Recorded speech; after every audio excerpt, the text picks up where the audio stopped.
They doubt whether the CPC, the only governing party in the country, can really represent the fundamental interests of the 1.4 billion Chinese people. Here, I would like to talk about this topic with you.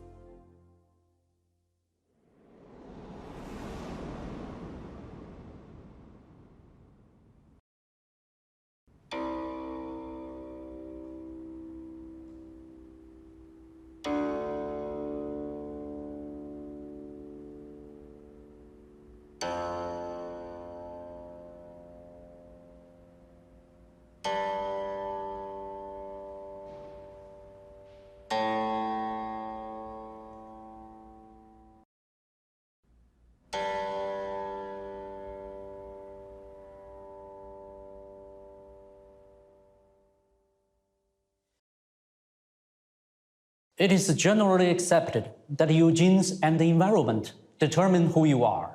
I think the same is also true of political parties.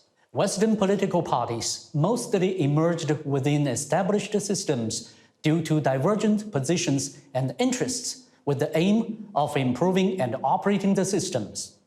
In contrast, the CPC was born against a unique backdrop.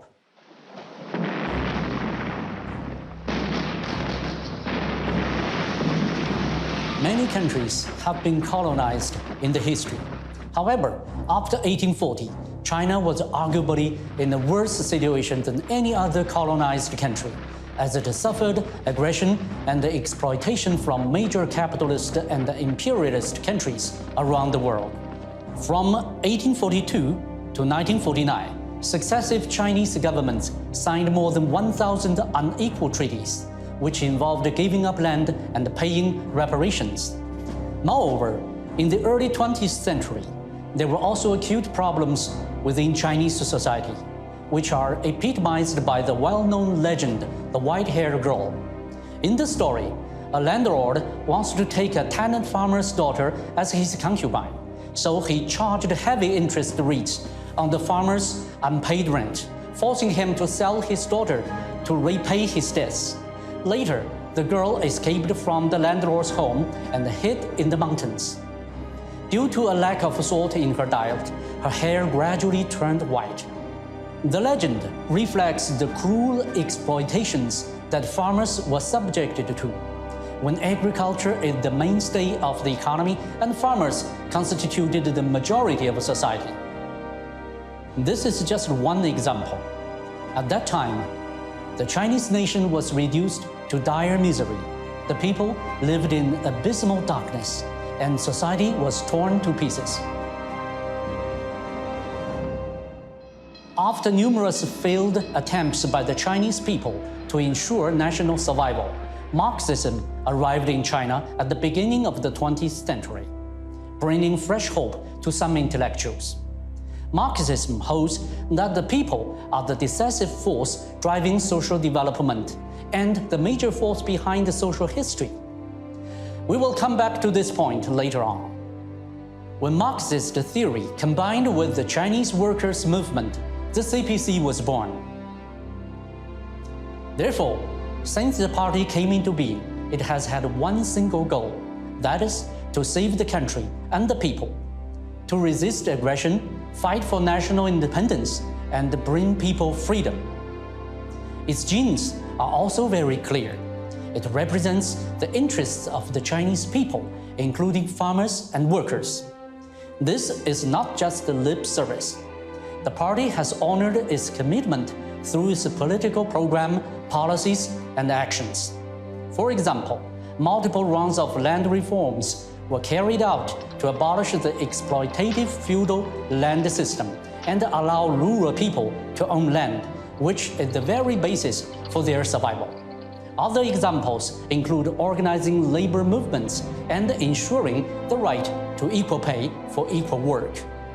People who received tangible benefits regarded the CPC as family, so many enthusiastically joined the army to support revolution and the war against Japanese aggression. Finally, China achieved national independence and liberation with the support of the people. Well, that basically covers the story of how the CPC came into being. The fact of the matter is, whoever works for the well-being of the Chinese people can gain popular support. Simple as that. Any statesman or revolutionary knows the power of the people. But I think there's a difference here when we talk about the role of people. To put it simply, the social historical theory before Marxism believed that heroes make history. That is, a certain hero appeared in an era and he pushed history forward.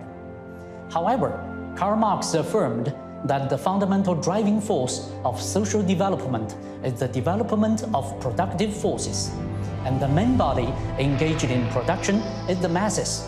So the masses play the decisive role in promoting the development of history and should be the masters of society. There were more than 300 political parties established in China shortly after 1911. In particular, from the early years of the 20th century to 1949, the Kuomintang Party controlled political power and the army. It also claimed to represent the interests of all the people, but it ended up losing popular support and was overthrown by the people. Political parties hold different historical views and therefore different understandings of the role of people.